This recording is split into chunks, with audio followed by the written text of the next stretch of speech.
Hello, bienvenue dans ce live. Je suis tellement contente de vous retrouver aujourd'hui.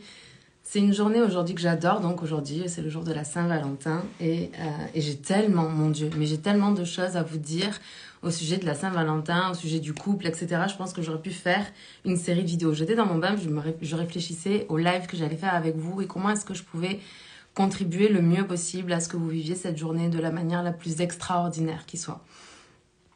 Et c'était vraiment mon intention. Là, j'avais vraiment envie de servir. Je me suis dit, en fait, j'aurais dû faire une série de vidéos. J'aurais dû m'y prendre plus tôt. Donc, je vais essayer dans ce live de vous apporter déjà le plus d'amour. J'ai ouvert un canal pour ça. Donc, toutes les personnes qui vont regarder ce live peuvent se connecter à ça, ressentir l'amour à l'intérieur d'elles. Et puis, je vais aller parler de ce sujet-là. Donc, la première chose que je voudrais vous inviter à faire, c'est d'aller sur YouTube et puis d'écouter une musique en 528 Hz qui est la fréquence de l'amour pour vous connecter à cette fréquence. Je vous rappelle que l'amour n'existe pas seulement dans le couple. L'amour, c'est comme un grand sentiment, un beau sentiment. Puis dans la spiritualité, on dit que nos actions partent ou de la peur ou de l'amour. Dans notre couple, ça peut être la même chose.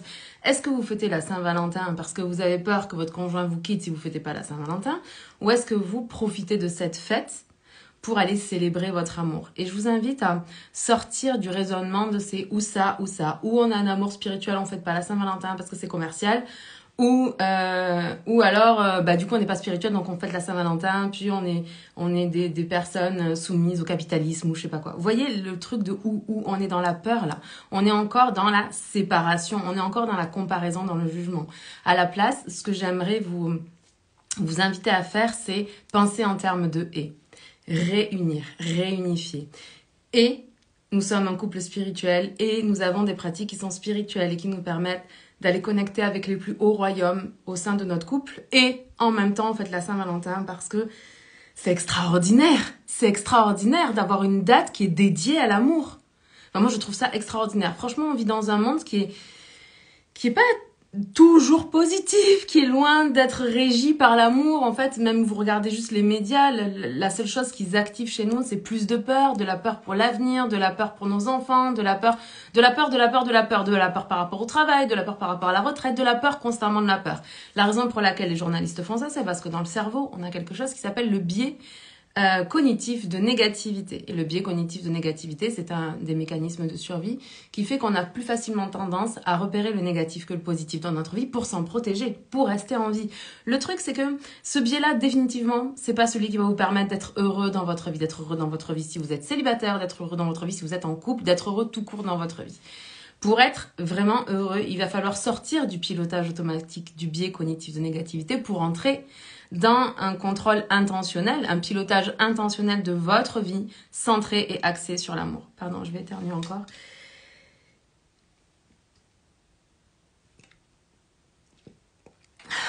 Excusez-moi. Donc, la première chose que je voulais vous inviter à faire, c'est vraiment d'aller vous connecter à cette musique 528 Hz, qui est la fréquence de l'amour, la fréquence des miracles, la fréquence de la réparation de l'ADN. Ça, je trouve ça extraordinaire. Et puis, je voulais aussi revenir sur les 5 langages de l'amour.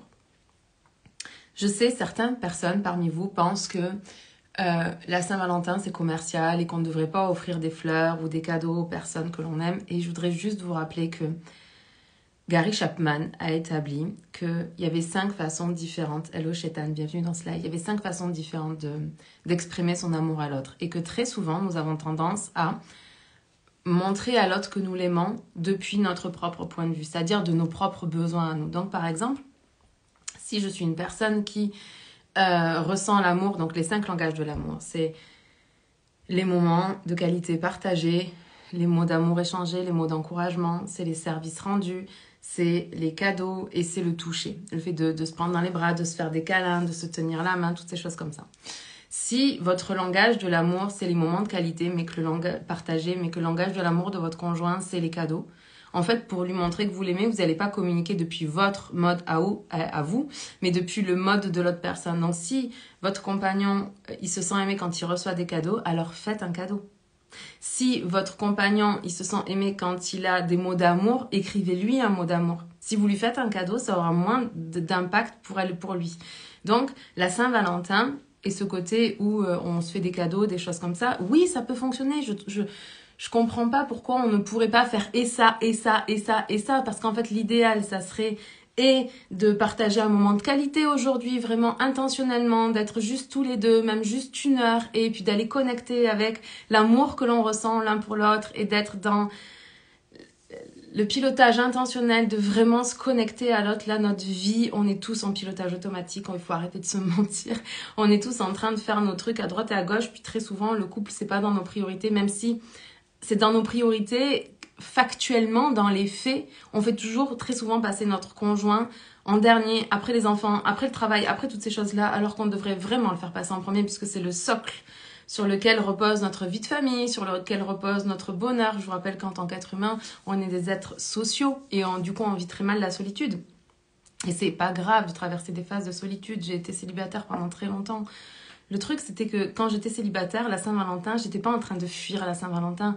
J'allais pas boire des coups avec mes copines en disant que on s'en foutait des hommes, qu'on n'avait pas besoin d'eux pour être heureux. Non, j'ai refusé de faire ça. La Saint-Valentin, c'était un moment dans lequel je me préparais un repas. Je faisais à manger pour moi et pour la personne que j'allais rencontrer.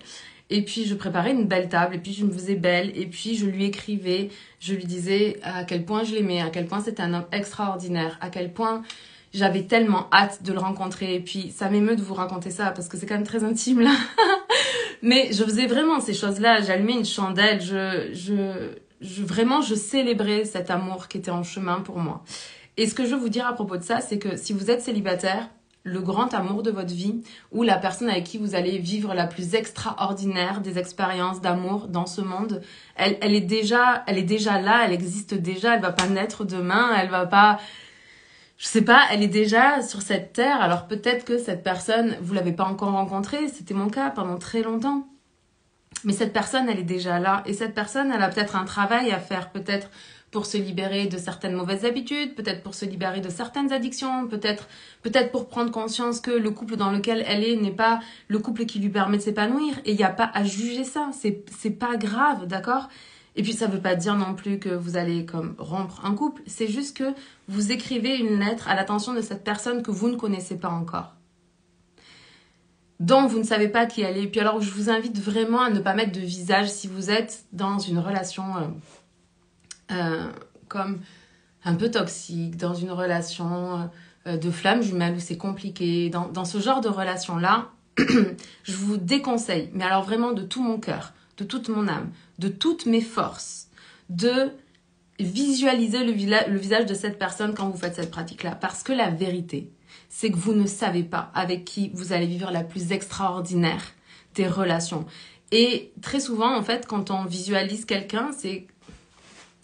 Putain, on n'est pas en train de faire confiance à Dieu, à l'univers, au royaume supérieur. On n'est pas en train de faire confiance à ce grand tout qui est d'une justesse extraordinaire. On n'est pas connecté à la foi, on n'est pas dans l'amour quand on fait ça. Être dans l'amour, c'est faire confiance que la bonne personne pour vous, elle est déjà là. Que la bonne personne pour vous, vous allez la rencontrer. Que la bonne personne pour vous, elle sera attirée par vous. Qu'elle aura envie de s'engager avec vous, de vivre une relation de couple extraordinaire avec vous, de peut-être fonder une famille, de peut-être créer du patrimoine ensemble, peut-être juste d'aller voyager, faire le tour du monde. Cette personne-là, elle aura envie de faire ça avec vous. Vous n'aurez pas à négocier, vous n'aurez pas à demander, vous n'aurez pas à supplier, vous n'aurez pas besoin de prier pour ça. Ça sera naturel. C'est comme... 2 personnes qui se rencontrent pour vivre les plus grandes choses ensemble. Donc, quand vous faites ce rituel de Saint-Valentin avec vous, plutôt que de rester avec vos cheveux, c'est comme je vais caricaturer le truc, vos cheveux gras, regardez Bridget Jones en pyjama, en mangeant un pot de glace, et en vous disant que vraiment vous n'avez pas de chance d'être célibataire, juste prenez un temps pour appeler le grand amour de votre vie dans votre vie, et de l'appeler depuis vraiment... cette vibration d'amour à l'intérieur de vous, pour que cette personne, elle puisse ressentir, puis elle puisse se mettre en chemin vers vous. Puis si vous êtes une femme, rappelez-vous que le principe féminin, c'est recevoir, accueillir, attendre cette personne-là. C'est pas de vous agiter dans tous les sens pour aller essayer de trouver quelqu'un vite, à mettre dans cette place de compagnon. Non. Faites confiance que la bonne personne pour vous, elle est là, que la bonne personne pour vous va vous trouver, que la bonne personne pour vous va s'engager dans cette relation-là.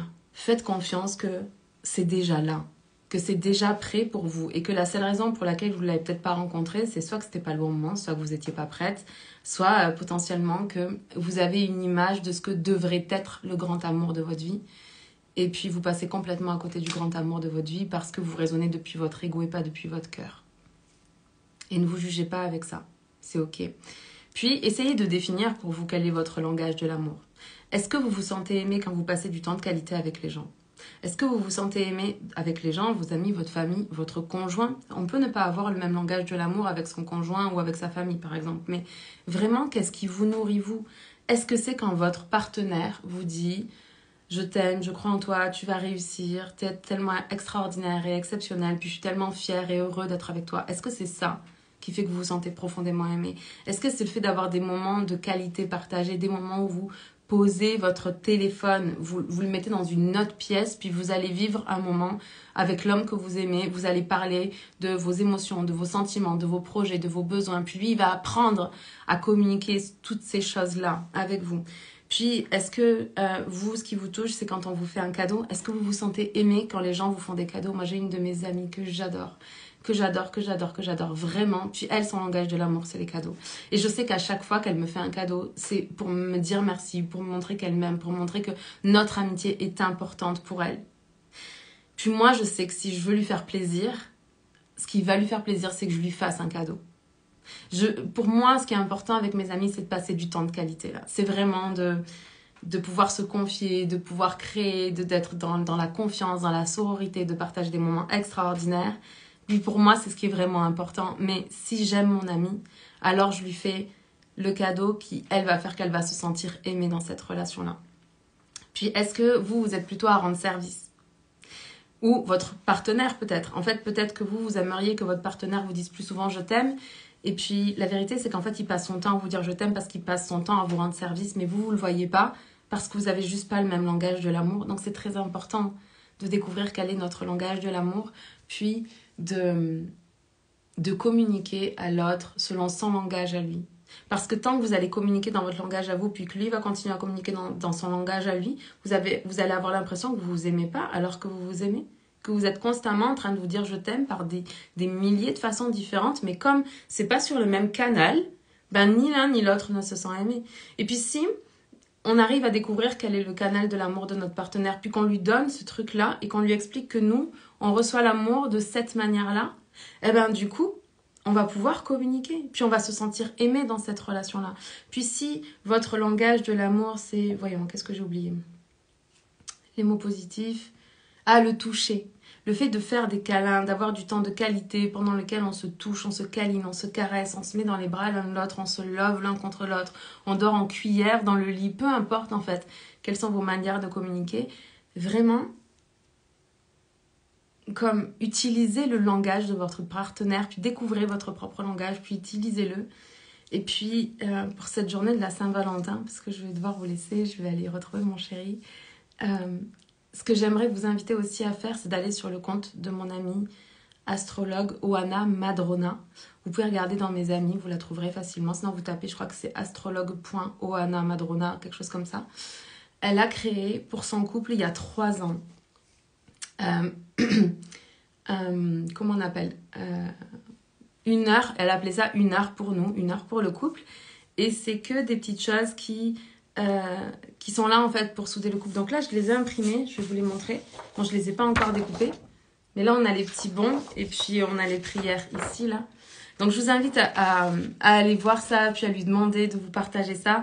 Et vous voyez, il y a écrit, par exemple, se caresser à tour de rôle 5 minutes. Bon, par exemple, avec mon chéri, ça, on le fait au moins 1 fois par semaine. Et puis, c'est pas 5 minutes, c'est 10 minutes. Puis, on appelle ça le AB affectif. Et puis, on met un minuteur sur 10 minutes. Puis, pendant 10 minutes, par exemple, moi, je vais caresser mon partenaire pour vraiment lui donner de l'amour par le toucher. Et puis 10 minutes après, mon minuteur sonne et puis c'est mon tour. Et puis pendant 10 minutes, pareil, il va me caresser, me papouiller, me toucher pour me montrer qu'il m'aime. Donc, c'est extraordinaire de faire ça. Ensuite, il y a écrire mutuellement un mot positif ou un remerciement. Mais ça, c'est les mots d'amour partagés. Vous voyez qu'on peut tout unir. Puis, un truc que j'adore, c'est faire ensemble une prière pour le couple. Je trouve ça génial. Ça, c'est pas un truc avec ça, on a déjà fait. Nous, on va créer un cadre de vision de couple. On va réfléchir à nos projets de couple, à ce qu'on a envie de vivre. Et ça, on n'avait jamais fait. Donc, aujourd'hui, pour la Saint-Valentin, on va faire ça ensemble. Puis, se faire un bon cadeau mutuellement pour offrir à l'autre un don de soi. Donc ça, c'est extraordinaire aussi. Voilà, qu'est-ce que vous pourriez offrir à votre partenaire qui viendrait vraiment de votre cœur? Est-ce que ça pourrait être justement un moment où vous allez le masser ou le câliner ou lui faire un bon repas, son repas préféré? Ou est-ce que vous allez faire un dessin pour lui, une peinture pour lui, un objet pour lui? Enfin, vraiment, c'est un don de soi. Qu'est-ce que vous allez donner de vous à la personne que vous aimez le plus sur cette terre? Puis, il y a se poser mutuellement la question et y répondre. Quelle est la chose la plus significative que je fais pour toi? Que j'ai fait pour toi? Que je fais pour toi? Quelle est la chose la plus significative? Quelle est la chose qui a le plus de sens? Que dans ma vie, au quotidien, je fais pour toi, pour que on puisse mettre, encore une fois, de la conscience sur l'amour que l'on partage. C'est juste extraordinaire. Dernière chose qu'elle conseille, du coup, c'est de faire une méditation pour le couple. Je trouve ça génial. Puis vous pouvez utiliser, du coup, les méditations sur YouTube à 528 Hz. C'est extraordinaire. Donc voilà, donc vous pouvez récupérer ça. L'idée, c'est, j'ai pas eu le temps, mais c'est de découper chacun des bons pour voilà, vous pouvez le mettre dans une enveloppe, puis vous pouvez faire ça ensemble. Puis ensemble, il y a bon cadeau pour mon amour et vous pouvez écrire ce que vous donnez, une part de vous. Et puis voilà, elle a mis des prières aussi pour le couple, donc je trouve ça super. Donc voilà, je vous invite vraiment à aller découvrir le travail de ma copine Oana. C'est vraiment une petite fée dans les relations de couple. Alors, elle a sa vision, donc l'idée, c'est vraiment d'aller connecter avec elle en vous demandant comment est-ce que sa vision du couple et tout ce qu'elle crée dans son couple, comme Oana, ça fait plus de 10 ans qu'elle est en couple avec son mari, ils sont mariés plusieurs fois tellement ils s'aiment, extraordinaire. Ils ont vraiment une vie de couple qui est belle, qui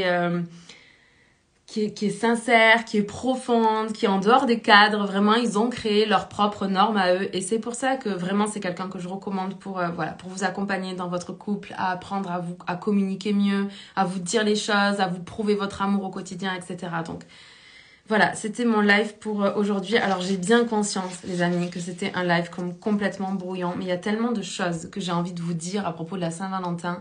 Mais je crois que le truc le plus important, c'est enlever le conditionnement de la société, d'accord? Enlever ce que la société a fait de cette fête qui existe depuis je sais même pas combien de temps. Là, justement, j'ai vu qu'Anna elle avait fait des vidéos à propos de ça. Puis vous allez voir les origines de cette fête, c'est rattaché à la fécondité. Et puis je voudrais aussi vous faire remarquer que très souvent on se fixe des objectifs en début d'année, au 1er janvier, puis si on se base sur la nature et sur l'évolution, le bon moment pour se fixer des objectifs, c'est à partir de maintenant. Parce que le temps avant, comme on dit toujours, que l'énergie précède la saison. Et donc là, en fait, il y a l'énergie du printemps qui commence à arriver, parce que le printemps, du coup, c'est le 20 ou le 21 mars, je sais plus. Et en fait, donc c'est pile poil au centre de la saison. C'est-à-dire que la saison du printemps ne commence pas au 20 ou 21 mars, en fait, le 20 ou 21 mars, c'est au centre de la saison. Donc, on peut sentir l'énergie du printemps à partir de maintenant. Donc, c'est pour ça que c'est tellement dommage de ne pas fêter la Saint-Valentin, là. C'est tellement dommage de ne pas se fixer de beaux objectifs pour notre couple, puis pas des objectifs qui viennent de notre volonté, de notre mental ou de notre ego, mais vraiment des objectifs de, ok, qu'est-ce que j'ai envie de vivre? Qu'est-ce que j'ai envie de vivre? Qu'est-ce que j'ai envie de ressentir dans mon couple ou dans mon futur couple? Sur quoi est-ce que je décide de poser mon attention à partir de maintenant pour m'aligner à ce couple-là? Quelles sont les habitudes que je vais mettre en place pour mon plus grand bien, pour le plus grand bien de mon couple? Toutes ces choses-là. Donc, avec ça, rappelez-vous que juste, c'est une journée pour l'amour. Donc, ressentez l'amour. Faites vibrer l'amour à l'intérieur de vous. Comprenez que vous ne ressentez pas de l'amour parce que les gens font des choses par rapport à vous, mais l'émotion de l'amour, vous pouvez la créer à l'intérieur de vous. Donc, créez cette vibration. Allez-y, soyez comme surfez sur cette vague de la Saint-Valentin où de toute façon, il y a finalement plein plein de personnes qui vont se donner des preuves d'amour aujourd'hui. Donc, pourquoi pas en profiter pour surfer sur cette vague plutôt que d'aller à contre-courant? Et voilà, passez la plus extraordinaire des journées aujourd'hui, puis toutes les autres journées de votre vie. Mais vraiment, cette journée dans notre vie moderne, où on court partout, c'est vraiment le temps pour ralentir, pour aimer, pour s'aimer, pour passer notre couple au prochain niveau, pour aller connecter avec le couple qui existe déjà dans d'autres dimensions, puis qui attend juste qu'on soit prête à recevoir ce couple-là. Je vous aime de tout mon cœur, de toute mon âme, de toutes mes forces. Et puis je vous souhaite la plus extraordinaire des Saint-Valentin. Et on se parle demain. Bye!